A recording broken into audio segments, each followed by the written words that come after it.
Number 101 سے start ہے. بسم اللہ الرحمن الرحیم. اور جب تم سفر پر جا رہے ہو تو تم پر نمازوں کے قصر کرنے میں کوئی گناہ نہیں، اگر ڈر ہو کہ کافر تمہیں ستائیں گے، یقیناً کافر تمہارے کھلے دشمن ہیں. اس آیت مبارکہ میں ہمیں نماز مختصر کے بارے میں بتایا گیا. اس کا ان شارٹ میں آپ کو تھوڑا سا جو ہے بیک گراؤنڈ یہ بتانا چاہوں گی کہ قرآن میں جو ہے ہمیں احکامات ملتے ہیں. اب کچھ لوگ اس چیز کے اگینسٹ جاتے ہیں کہ ہم نے تو صرف قرآن کا سنی ہے، جبکہ قرآن اور احادیث جو ہے قرآن پاک کا پریکٹیکل جو ہے اگزامپل ہے. تو قرآن مجید میں ہمیں صرف اس کا احکام ملا ہے، جبکہ حدیث مبارکہ میں جو ہے اس کی پوری کی پوری ڈیٹیل ہمیں ملتی ہے. جیسے کہ سورۃ النساء کی ہم نے پہلے آیت نمبر 80 میں ہم نے پڑھا تھا کہ جو ہے قرآن و حدیث جو ہے دونوں پر عمل کیا جائے، جیسے کہ رسول کی اطاعت جو ہے وہ اللہ کی اطاعت ہی ہے. ٹھیک ہے. اور اس آیت مبارکہ میں جو ہے اس طرف روشنی ڈالی گئی کہ جیسا کہ ہمیں پتہ کہ کافر مسلمانوں کے دشمن ہیں، ان سے بچنے کے لیے جو ہے نا نماز میں قصر دی گئی ہے. اب نماز میں قصر، یہ جو قصر دی گئی ہے یہ آپشنل ہے، نہ کہ اوبلیگیٹڈ ہے. ٹھیک ہے. یہ آپشنل یہ ہے کہ اگر ہم کریں تو ٹھیک ہے، اگر نہ کریں تو اس میں گناہ نہیں ہے. ٹھیک ہے. جب ہمیں اسلام نے اتنی جو ہے وقت دی ہے، اتنی وسعت دی ہے، تو ہم کیوں نہ اس نعمت کو اویل کریں. تو یہ قصر اس چیز کے لیے ہوتی ہے کہ جب آپ کو خوف ہو کہ کافر جو آپ کو نقصان پہنچائیں گے، تو پھر جو ہے قصر کی اجازت ہے. تو اس پہ جو ہے سوال ہمیں پیدا ہوتا ہے کہ اگر حالت جنگ میں ہی یا جنگ کے بعد اگر جو ہے امن ہو جائے. ٹھیک ہے. یہ تو ابھی امن کے اندر جو مسئلہ آتا ہے، ٹھیک ہے، جب جنگ کے دوران جب دشمنوں کو آپ کو جو ہے آپ کو ان سے جو ہے خطرہ پڑتا ہے، تو تب ہے نماز قصر. تو اب سوال یہاں پہ یہ پیدا ہوتا ہے کہ اگر یہ صرف اور صرف امن کے اندر ہی یہ چیز جو ہے ہمیں ملتی ہے، تو اس کو جو ہے سنت سے ایکسپلین کیا گیا ہے. تو صحیح مسلم کی جو ہے حدیث ہے کہ ایک شخص نے حضرت عمر فاروق رضی اللہ عنہ سے جو ہے پوچھا کہ قرآن مجید میں آیا کہ حالت امن کا خطرہ ہو تو پھر ہی قصر کرو. اب تو امن ہے، تو کیا قصر کی سہولت ختم ہو گئی؟ یہ ایک شخص نے جو ہے حضرت عمر سے جب سوال کیا تو حضرت عمر اس پر مسکرائے اور انہوں نے کہا کہ سیم یہی سوال جو ہے میں نے نبی پاک صلی اللہ علیہ وآلہ وسلم سے بھی کیا. تو نبی پاک صلی اللہ علیہ وآلہ وسلم نے جواب دیا ہے کہ اے عمر، یہ تحفہ ہے اللہ کی طرف سے، اسے تم قبول کرو. یعنی اس حدیث مبارکہ سے ہمیں پتہ لگتا ہے کہ نماز قصر کی جو سہولت ہے یہ امن میں بھی ہے اور خوف میں بھی ہے. ان دونوں حالات میں جو ہے اسلام نے ہمیں نماز قصر میں جو ہے آسانی دی ہے نماز میں، اور ہمیں اس کو جو ہے اویل کرنا چاہیے. اس کے علاوہ حضرت عائشہ صدیقہ رضی اللہ عنہا جو ہے انہوں نے بتایا کہ سٹارٹنگ میں ابھی 5 وقت کی نمازوں کا جو ہے حکم نہیں آیا تھا، تو 2 رکعت کی نماز تھی سٹارٹنگ میں، بالکل شروع کے اوائل کا بتا رہی ہوں کہ صرف 2 رکعت نماز تھی. پھر جب ہجرت مدینہ ہوئی تو اس کے بعد پھر جو ہے 4 رکعت نماز ہوئی. ٹھیک ہے. لیکن جو ہے سفری نماز، جو ہم کہتے ہیں سفری نماز، سفر پہ جاتے تو وہ جو نماز ہوتی ہے اس کے اندر وہ ہاف ہی رہی. ٹھیک ہے. یعنی کہ اب ہمیں جو ہے پتہ کہ جیسے جو ہے فجر کی ہیں وہ 2 ہیں، ان میں سے 1 کر لیں، ظہر کی ہیں 4 ہیں، ان میں سے 2 کر لیں. اس چیز کو ہاف کر لیا. ہاں، ایکسیپشن کہاں ملتی ہے؟ ایکسیپشن ہمیں مغرب کی نماز میں ملتی ہے کہ اگر اس کے تو ہیں 3 رکعت فرض، تو وہ 3 رکعت فرض پڑھ لیے جائیں. ٹھیک ہے. تو یہ بہتر ہے کہ صرف اور صرف اس میں مغرب کی ایک جو ایکسیپشن ہے. اور اس کے لیے ایک اور بھی آپ کو ایک بات بتاتی چلوں کہ مسافر لوگ ہیں، اب وہ کہاں نماز پڑھیں؟ ان کو تو قبلے کا بھی نہیں پتا، اور ان کے لیے جماعت کا ہونا بھی جو ہے مشکل ہے، کیونکہ ایک انسان جو سفر میں ہے، تو سفر کے لیے جو ہے شرط یہ ہے کہ با جماعت ہونے کا بھی کوئی ایشو نہیں ہے. اسلام کے اندر اتنی وسعت بتائی گئی ہے کہ ایک اگر جو مسافر ہے اس کو تو با جماعت کا بھی کوئی ضروری نہیں ہے کہ وہ با جماعت ہو تو تبھی اس کی نماز جو ہے قبول ہو. اور اس کے علاوہ جو اگر ہم یہ حج و عمرے کا جو ہے، حج و عمرے میں بھی اگر جماعت کے ساتھ نماز رہ جاتی ہے نا ہماری، تو پھر وہ تو پھر بھی اگر ہم وہاں مسافر ہیں تو اس کو پھر ہم علیحدہ جو نماز پڑھیں گے اس کو ایز اے سفری نماز لے کر چلیں گے، اور جو وہاں کے مقیم ہوں گے تو وہ تو پوری نماز وہی 4 ہی پڑھیں گے. ٹھیک ہے. لیکن اس میں شرط یہ ہے کہ امام کے پیچھے سے ہم ہٹ کے نہیں کر سکتے. امام کے جو ہے امام جیسی نماز پڑھائے گا آپ نے ویسی ہی نماز پڑھنی ہے. امام سے ہٹ کے ہم کچھ بھی نہیں کر سکتے. اس کے اندر کچھ جو فرقے ہیں وہ کہتے ہیں کہ امام، اگر آپ سفر پہ گئے ہیں تو امام نے اگر 4 پڑھائی ہیں تو آپ 2 پڑھ کے بیٹھ جائیں، اور لیکن ایسا نہیں ہے. کیوں؟ کیونکہ آپ صلی اللہ علیہ وسلم نے بھی جو ہے نا صرف فرض نمازیں جو ہے وہ سواری سے اتر کے کی تھی. اب آپ صلی اللہ علیہ وسلم میں جب جو ہے ہجرت کرتے تھے ہجرت کرتے تھے یا جنگ کے دوران میں ہوتے تھے، تو جو فرض نماز تھی صرف اور صرف وہ سواری پر بیٹھ کے کرتے تھے، جبکہ جو باقی دیگر نفلی نمازیں تہجد وغیرہ نفلی جو بھی ہیں وہ سواری پہ ہی ادا کر لیتے تھے۔ یہاں سے ہمیں کیا پتہ لگتا ہے کہ سفر میں اب جو ہے گھوڑے یا ان ہاتھی جو ان گھوڑوں وغیرہ پہ بیٹھ کے نہیں پتہ لگتا قبلے کا، تو سب اتنی نماز کے بارے میں جو ہے آسانی ہے کہ وہ اسی پہ بیٹھ کے پڑھ لیتے تھے، پتہ نہیں کہ کون سا قبلہ کیا چیز ہے، وہ یہ آسانی بیان کی گئی ہے۔ ہاں لیکن جو ہے جو فرض رکعت ہوتی تھی وہ اس سے اتر کے جو ہے اپنی سواری سے اتر کے جو ہے وہ ادا کر لیتے تھے، لیکن اس سے ہاف ہوتی تھی وہ۔ کیونکہ اللہ تعالیٰ نے جب ایک سہولت دی ہے اسے ہاف کر لینا چاہیے، پھر جو ہے اس کو ویل کرنا چاہیے۔ اور جو ہے اب سواری پہ بیٹھ کے جو ہے اب یہ سوال آتا ہے کہ سجدہ کیسے کیا جائے اور جو ہے رکوع کیسے کیا جائے، تو آپ صلی اللہ علیہ وسلم جو تھے وہ سر کے اشارے سے سجدہ کرتے تھے اور رکوع بھی کرتے تھے۔ اب جو ہے رکوع میں جانے کے لیے سر کا اشارہ تھوڑا کم کرتے تھے اور سجدے میں جانے کے لیے سر کا اشارہ جو ہے وہ تھوڑا زیادہ اس کے لیے جھک جاتے تھے۔ اب جو ہے اگر اب کچھ فرقے اس سے جو ہیں وہ جو ہے اس کی نفی کریں گے، لیکن جو ہے صحیح مسلم کے مطابق جو ہے غزوہ تبوک میں بھی نا آپ صلی اللہ علیہ وسلم جب سفر میں تھے تو انہوں نے سفر میں جانے سے پہلے بھی اور سفر کے دوران بھی جو ہے ظہر اور عصر کی نمازوں کو اکٹھے پڑھا، ٹھیک ہے، اور مغرب اور عشاء کی نمازوں کو اکٹھے پڑھا۔ اب کیوں اکٹھے پڑھا؟ اب اس کے ہم لوگ اگزامپل یہ لے سکتے ہیں کہ اب شیعہ زیادہ ہے وہ عام طور پہ بھی وہ ظہرین پڑھتے ہیں اور یہ چیزیں، یہ عام حالات میں تو اب ہمارے لیے کیا مشکل ہے، ہمارے لیے اس چیز میں کوئی مشکل نہیں ہے۔ یہ وہ حالات بتائے گئے ہیں یا تو آپ جنگ کی حالت میں ہوں، میدان جنگ میں ہوں، یا پھر آپ جو ہے سفر میں ہوں۔ تو جب آپ صلی اللہ علیہ وسلم سفر کے لیے نکلتے تھے دیکھتے تھے اگر تو ظہر اور عصر کا جو ہے ٹائم مکس اینڈ میچ ہوتا تھا تو ظہر اور عصر ایک اکٹھے پڑھ لیتے تھے، اور بعد میں عد کے بعد مغرب اور عشاء کی وہ دونوں بھی ملا کے پڑھ لیتے تھے۔ ہاں اس کے اندر یہ بھی شرط ہے کہ وقت سے پہلے بھی قضا یعنی کہ وقت سے بعد میں بھی قضا دونوں کر سکتے تھے، اور وقت سے پہلے بھی جو ہے عصر اور ظہر دونوں پڑھ سکتے تھے، ٹھیک ہے۔ آیت نمبر 102 میں ہے، جب تم ان میں ہو اور ان کے لیے نماز کھڑی کرو تو چاہیے کہ ان کی ایک جماعت تمہارے ساتھ اپنے ہتھیار لیے کھڑی ہو، پھر جب یہ سجدہ کر چکے تو یہ ہٹ کر تمہارے پیچھے آ جائیں، اور دوسری جماعت جس نے نماز نہیں پڑھی وہ آ جائیں اور تیرے ساتھ نماز ادا کریں اور اپنا بچاؤ اور اپنے ہتھیار لیے رہیں۔ کافر چاہتے ہیں کہ کسی طرح تم اپنے ہتھیاروں اور اپنے سامان سے بے خبر ہو جاؤ تو وہ تم پر اچانک دھاوا بول دیں۔ ہاں اپنے ہتھیار اتار رکھنے میں اس وقت تم پر کوئی گناہ نہیں جب کہ تمہیں تکلیف ہو یا بوجہ بارش کے یا سبب بیمار ہو جانے کے، اور اپنے بچاؤ کی چیزیں ساتھ لیے رہو۔ یقیناً اللہ تعالیٰ نے منکروں کے لیے ذلت کی مار تیار کر رکھی ہے۔ اس آیت مبارکہ میں جو ہے ہمیں نماز خوف کے بارے میں بتایا گیا۔ نماز خوف کیا ہے؟ جیسے کہ آپ صلی اللہ علیہ وسلم ہمیں پتہ کہ جیسے کہ نبی پاک صلی اللہ علیہ وسلم کی جو نماز ہے ان جیسی نماز آج تک نہ تو کوئی انسان پڑھ سکا، نہ ہی آگے پڑھے گا، نہ ہی کوئی پیغمبر کوئی بھی آپ صلی اللہ علیہ وسلم جیسی نماز نہ ہی پڑھ سکا۔ ہاں اب آپ صلی اللہ علیہ وسلم اگر ہم امام ان کو کنسیڈر کرتے ہیں تو ہم جیسے لوگوں کا بھی دل ہوگا کہ ہم بھی ان کی امامت میں کہیں نہ کہیں جو ہے نماز پڑھ لیں۔ تو ان کے جو ارد گرد جتنے بھی پیغمبر، جتنے بھی مجاہدین، جتنے بھی مسلمان ہوتے تھے، اب ان سب کا دل کرتا تھا کہ ہم سب کے سب جو ہے آپ صلی اللہ علیہ وسلم کے جو ہے امامت باجماعت ان کے ساتھ ہو کے نماز ادا کریں، آپ صلی اللہ علیہ وسلم امامت کریں۔ تو یہ تو ایک عام انسانی خواہش ہوتی ہے نا، سب مسلمانوں کی خواہش ہوگی، تو یہ سب کی خواہش تھی کہ آپ صلی اللہ علیہ وسلم کے یہ سب اپنی نماز جو ہے پیچھے ادا کریں حالت جنگ میں بھی۔ اچھا یہاں سے آپ کو اس بات کا اندازہ ہو رہا ہے کہ حالت جنگ میں جب آپ کو اپنی جان کا بھی نہیں پتا، آپ نے بچنا ہے نہیں بچنا، دشمن آپ کے سامنے ہتھیار لیے کھڑے ہیں، اس حالت میں بھی جو ہے اللہ تعالیٰ نے نماز کا حکم دیا۔ یہ جو ہے 9ویں 10ویں محرم کا جو معاملہ ہے اس کے اندر حضرت حسین رضی اللہ عنہ نے جو ہے سجدے میں انہوں نے، دشمن ان کے سامنے تھا، انہوں نے جنگ کی حالت میں دشمن نے اور تو کوئی کمزوری نہ ان کی پکڑی تو ان کو جو ہے سجدے کی حالت میں ہی ان کو جو ہے شہید کر دیا۔ تو یہاں سے ہمیں نماز کی اہمیت کا پتہ چلتا ہے، اس کے اوقات اور اس کو جو ہے وقت پر ادا کر لینا بہتر ہے۔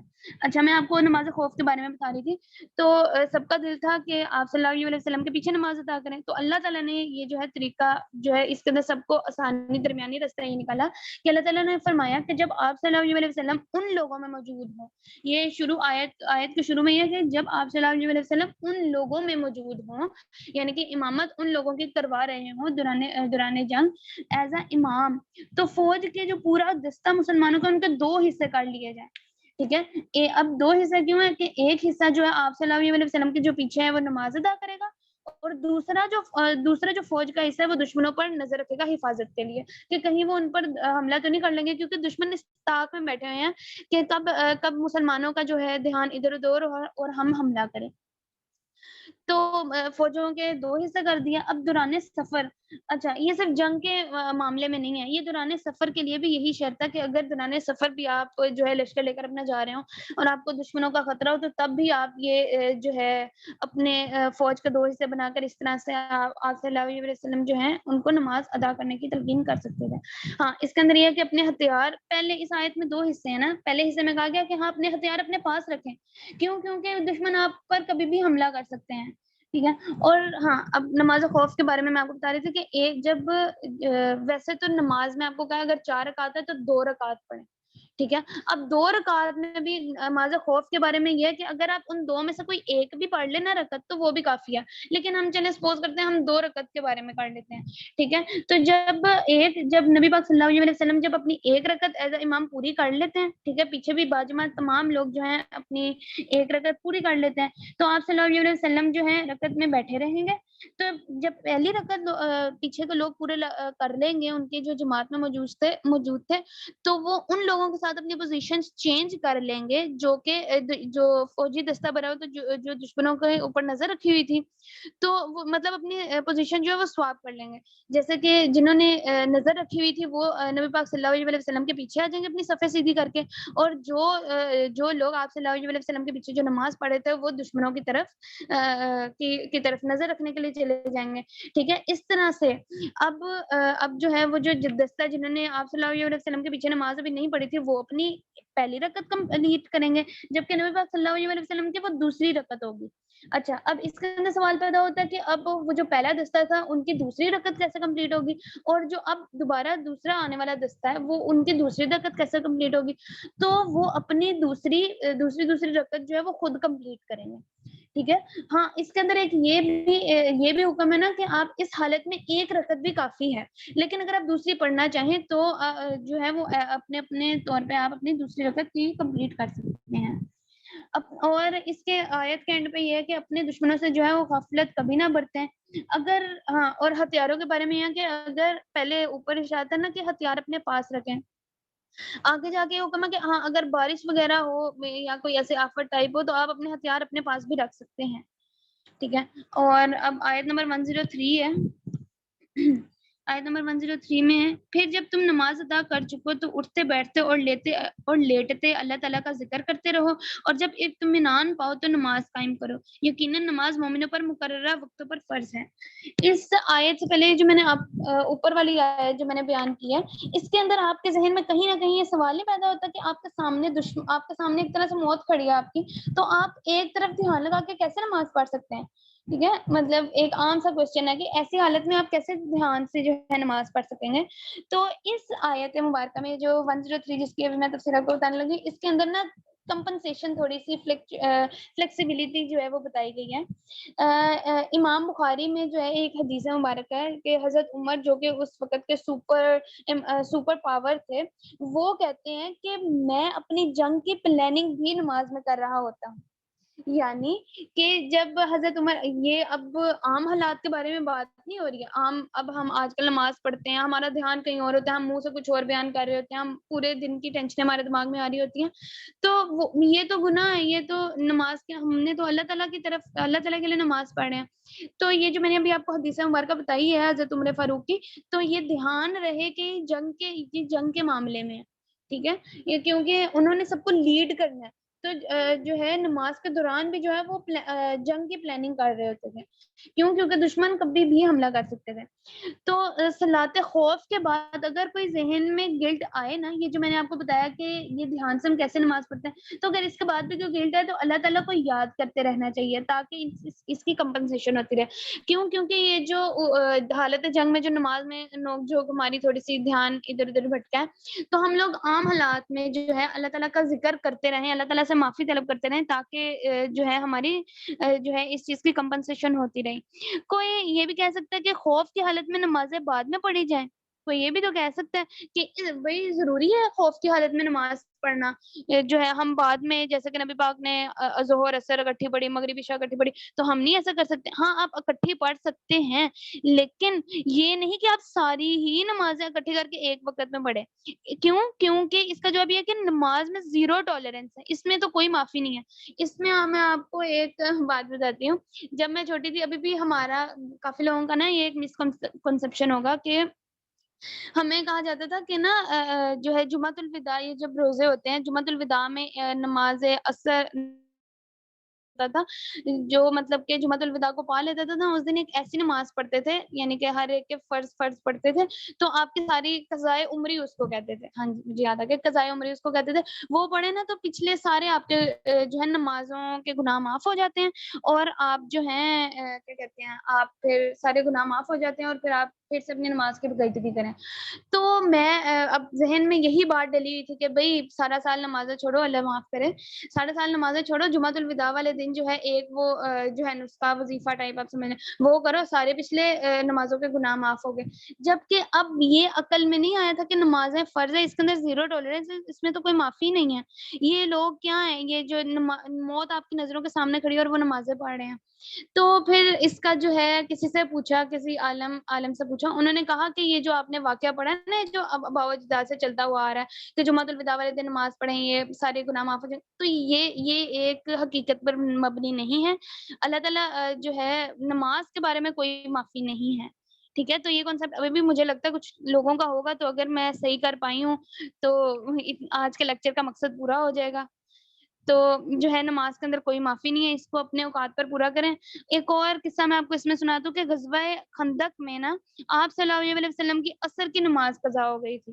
آپ دیکھیں غزوہ خندق کے موقع پہ جو ہے ہر جیسے ہی مسلمانوں کا دھیان ادھر ادھر ہوتا تھا، وہ دشمن جو ہے ساتھ ہی تیر برسانے شروع ہو جاتے تھے. تو اسی حالت میں جو ہے آپ صلی اللہ علیہ وسلم کی صرف عصر کی نماز جو ہے قضا ہوگی. اور پھر جب آپ صلی اللہ علیہ وسلم نے بعد میں رات کو جب وہ نماز دوبارہ نماز پڑھی اور فرمایا کہ اے اللہ مشرکین کے گھروں کو آگ سے بھر دے جنہوں نے نماز قضا کروائی. ٹھیک ہے، اور پھر جو ہے آپ صلی اللہ علیہ وسلم نے اس دفعہ اس ٹائم جو ہے ظہر اثر مغرب اور یہ ساری جو ہیں نمازیں قضا کر کے پڑھی تھی. غزوہ خندق کے جو ہے اس کے واقعے کے طرف یہ اشارہ ہے. تو بس اگلی آیت نمبر 104 ہے.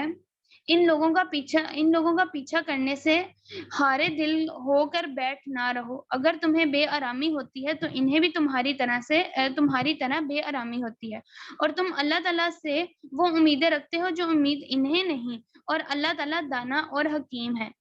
اس آیت مبارکہ میں جو ہے مسلمانوں کو ایک طرح سے روشنی کا بلب ایک طرح سے جو ہے وہ دیا گیا ہے. اس میں یہ ہے کہ جنت جو ہے ہمیں پتہ ہے جنت جو ہے وہ مسلمان کو ملنی ہی ملنی ہے. ٹھیک ہے، اب آپ اور جو ہے کفار جو ہے وہ تکلیف کے بعد کیسے، وہ میں آپ کو بتاتی ہوں، ان کو پھر بھی جہنم ملنی ہے. اب یہ کنسیپٹ رکھے کہ مسلمانوں کو جنت ملنی ہے اور کفار کو جہنم ملنی ہے. اب اگر ہم ارد گرد اپنے آج کل کے دور میں نظر دہرائیں نا، تو مسلمان جو ہے مالی حالات پہ پستی میں ہیں، جبکہ کفار جو ہیں ان کا غلبہ ہے.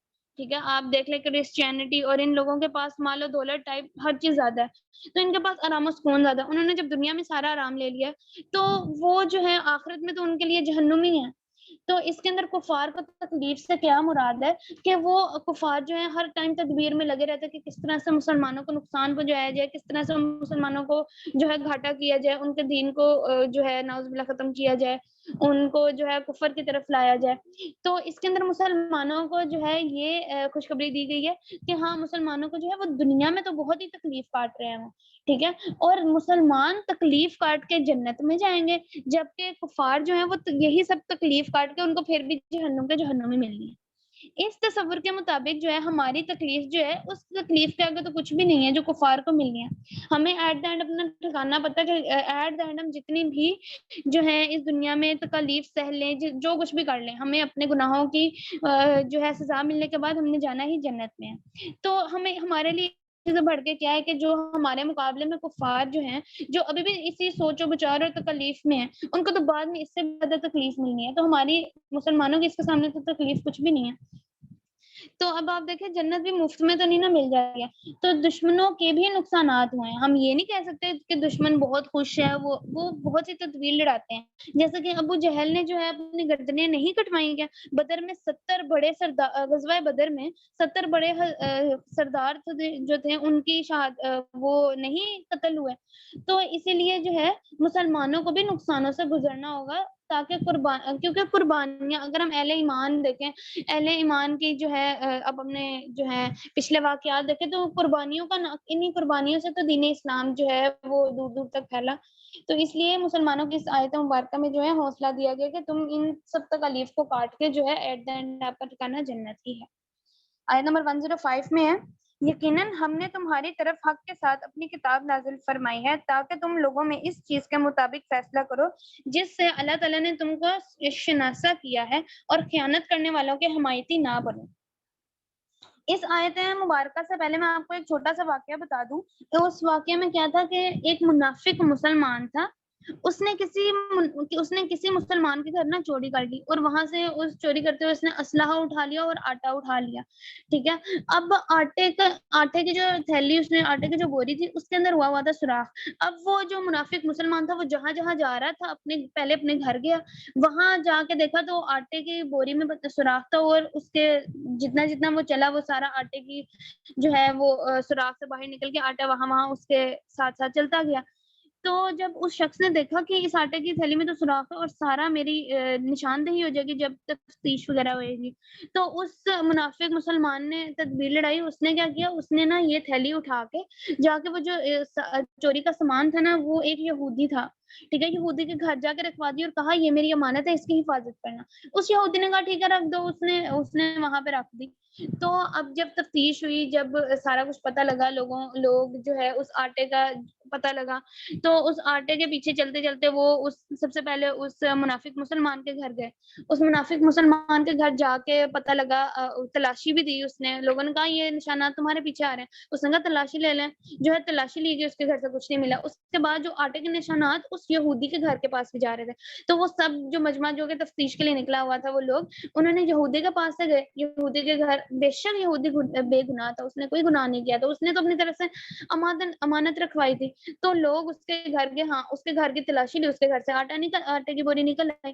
تو اس کیس میں آپ دیکھیں، اب وہ جو منافق مسلمان تھا وہ مجرم تھا، جبکہ جو ہے یہودی اس کے اوپر بہتان لگایا جا رہا تھا.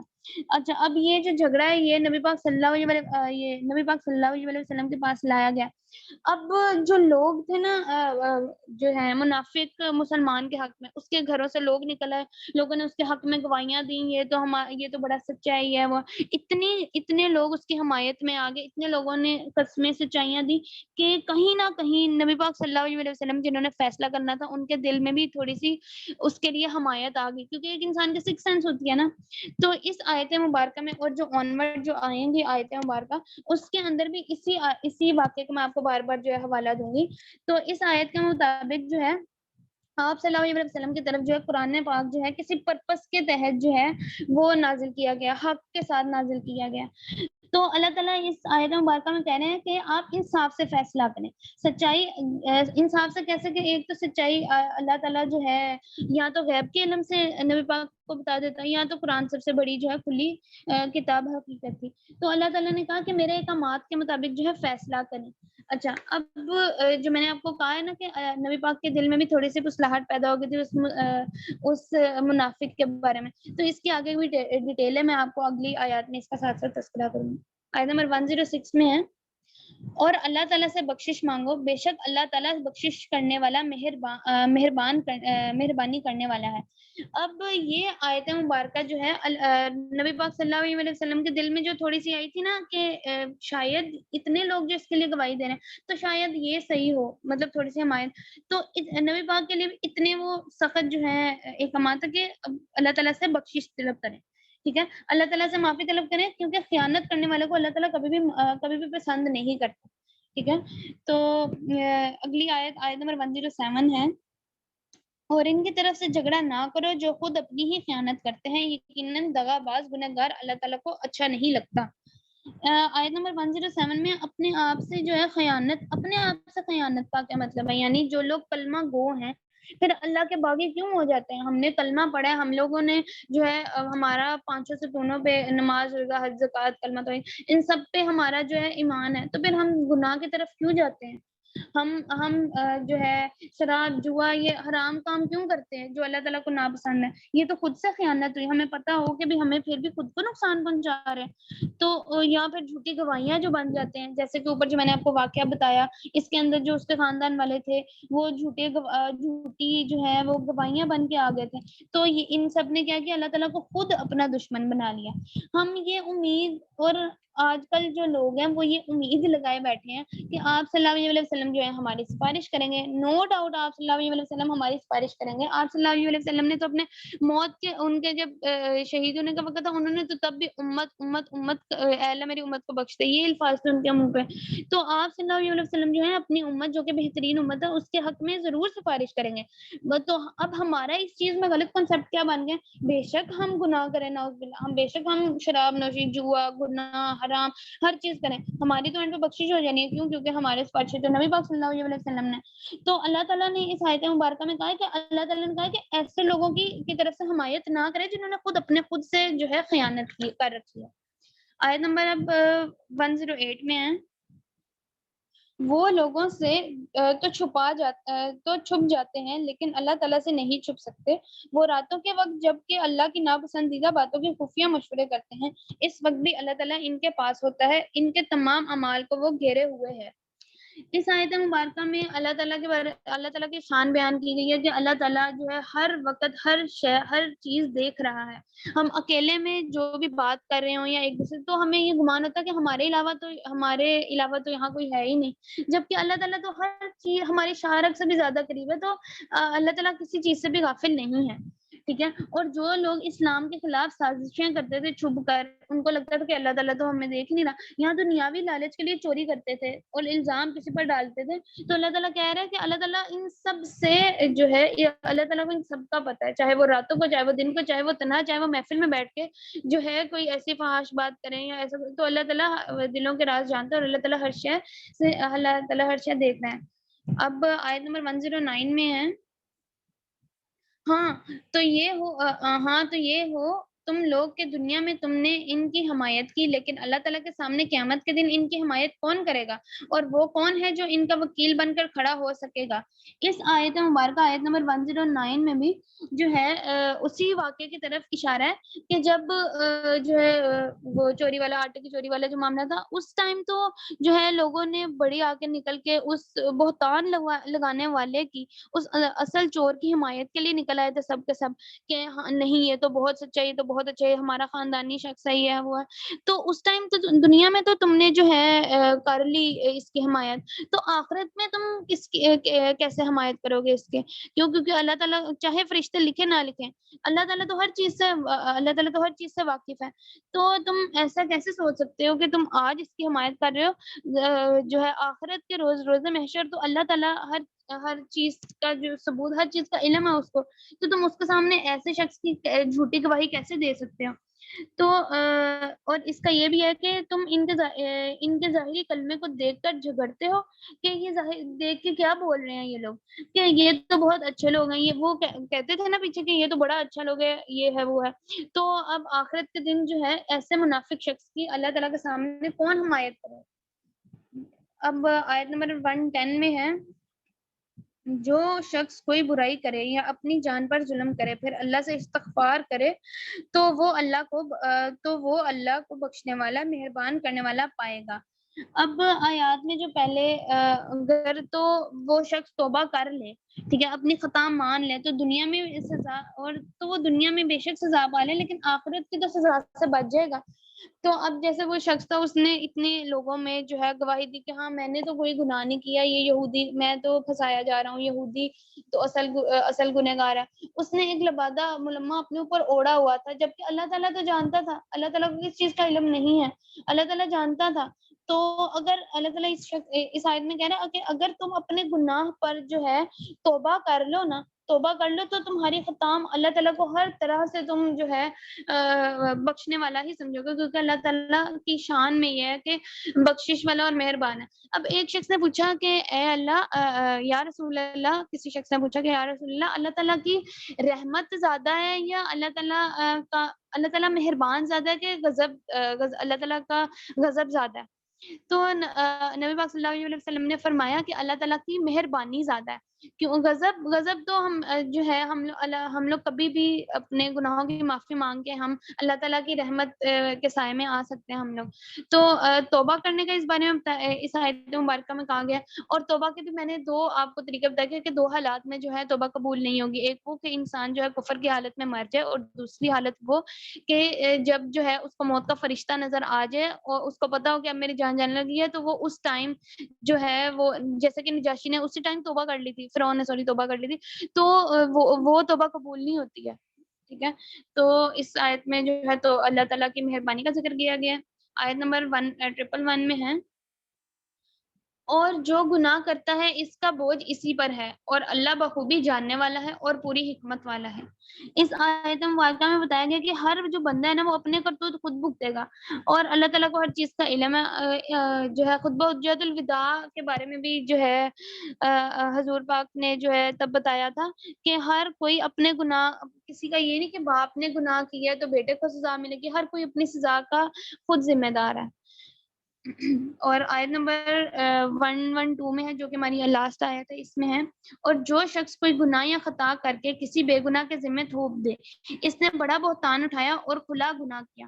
یہ آیت مبارکہ کا بھی جو ہے حوالہ اسی واقعے سے، آٹے کے بوری والے سے جو ہے واقعہ جو ہے کمبائن ہوتا ہے کہ اس شخص نے کسی پر بھی تہمت لگانا. اب آپ خود دیکھیں کہ ایک تو آپ نے خود گناہ کیا اور اپنے گناہ کا الزام آپ دوسرے پہ لگا رہے ہیں، اور آپ ایک غلط بیانی کر رہے ہیں. تو اللہ تعالیٰ کا دیکھیں آپ نے کتنے گناہ اپنے سر لیے ہیں ایک چھوٹے سے جھوٹ کو چھپانے کے لیے، ایک چھوٹے سے گناہ کو چھپانے کے لیے. تو اس میں کہ اللہ تعالیٰ جو ہے ہر ایک حرکت سے علم میں ہے، اور کسی پر تہمت جو ہے وہ نہیں لگانی چاہیے. تہمت یہی ہے کہ گناہ آپ خود کریں اور الزام آپ چار لوگوں میں کسی اور پر لگائیں. تو اللہ تعالیٰ سے ہمیں ہر وقت معافی طلب کرنی چاہیے. اور اس کا لاسٹ میں آپ کو یہ بتاتی چلوں کہ نبی پاک صلی اللہ علیہ وسلم جو ہے وہ عام دنوں میں بھی نا 70 مرتبہ جو ہے وہ استغفار کرتے تھے، 700 مرتبہ استغفار کرتے تھے. تو کسی نے اب آپ خود دیکھیں نبی پاک نے کیا گناہ کیے انہیں جن کی سیرت ہی جو ہے قرآن پاک ہے. تو کسی نے پوچھا کہ اے نبی آپ استغفار کیوں کرتے ہیں؟ تو استغفار کی اہمیت میں آپ کو بتا رہی ہوں کہ نبی پاک صلی اللہ علیہ وسلم نے کیا تم نے نہیں پڑھ، کیا میں اللہ کا پسندیدہ بندہ نہ بنوں؟ تو جو ہے ہم کسی سے معافی مانگ کر، اللہ تعالیٰ سے معافی مانگ کر خود کو نعوذ باللہ چھوٹا نہیں کرتے ہیں. اگر آپ کی غلطی نہیں بھی ہے، آپ کسی ڈسپیوٹ میں آپ خود معافی مانگ لیں، آپ کبھی بھی چھوٹے نہیں ہوں گے. اگر آپ کی عزت کم ہو رہی ہے نا، تو قیامت والے دن نبی پاک صلی اللہ علیہ وسلم نے کہا کہ تم مجھ سے لے لینا، تمہاری جو عزت گھٹی ہے تم مجھ سے لے لینا. تو اس کے اندر جو ہے توبہ کا ہی فوائد بتائے گئے ہیں. آج کا ہمارا لیکچر اتنا ہی تھا. کوئی غلطی کوتاہی ہوگی ہو تو اس کے بارے میں آپ مجھے تلقین کر دیجیے گا. بہت شکریہ. اللہ حافظ. اچھا رافعہ، آج کا لیکچر بہت اچھا تھا، آپ نے بہت اچھا ایکسپلین کیا. بس اس میں ایک بات یہ کہ جو نمازیں جمع کرنے والی احادیث آپ نے بتائی ہیں نا، بالکل ویلڈ ہے، لیکن میں چاہ رہی ہوں کہ اس میں آپ حدیث نمبر اور یہ صحیح بخاری کی ہے یا مسلم کی ہے، اس کا ریفرنس پلیز شیئر کر دیں. اور دوسری حدیث جو آپ نے حضرت عمر کی جنگ کے دوران نماز میں پلاننگ کرنے والی حدیث تھی، اس کا بھی ریفرنس شیئر کر دیں. اور یہ جو آپ نے ایک اور کانسیپٹ بتایا نا کہ جنت کی ٹکٹ والا جو ہم مسلمانوں میں کانسیپٹ ہے، بالکل آپ نے اس کو بہت اچھا ایکسپلین کیا ہے کہ جس طرح جیوز کا یہ کانسیپٹ تھا نا کہ ہماری تو ہمیں سزا نہیں ملے گی, آگ ہمیں نہیں چھو سکتی ماں سوائے کے 40 دن جس دن انہوں نے بچڑے کی پوجا کی تھی.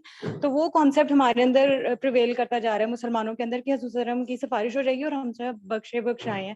حالانکہ اللہ تعالیٰ نے اگر آپ قرآن پاک کو اچھے طریقے سے اسٹڈی کریں تو اس میں والعصر کی جو آیت ہے اس میں اللہ تعالیٰ نے ارشاد فرمایا کہ تمام انسانیت خسارے میں ہے ماں سوائے ان 4 لوگوں کے جو ایمان لائے, جو نیک اعمال کرتے رہے, جنہوں نے عمل صالح کیے, اور جو برائی سے روکتے رہے. مطلب یہ بیئر منیمم ہے. اس میں ود آؤٹ اینی کیٹیگری کوئی اللہ تعالیٰ نے بیان نہیں کی گئی کہ کون مسلمان ہے یا کافر ہے یا کیا ہے. آبویسلی ایمان کا تقاضا تو یہی ہے کہ کلمہ پڑھیں, لیکن ایک بات ہے کہ اللہ کو ماننا اور ایک اللہ کی ماننا. ہم اللہ کو تو مانتے ہیں لیکن انفارچونیٹلی بہت سے معاملات میں ہم اللہ کی نہیں مانتے, تو ہم اس طریقے سے بہت زیادہ کفر کو جو ہے وہ آپٹ کر لیتے ہیں انفارچونیٹلی یا نہ چاہتے ہوئے بھی. تو اس بات کو دوبارہ سے دیکھنے کی ضرورت ہے اور اپنے آپ پہ غور کرنے کی ضرورت ہے کہ ہم لوگ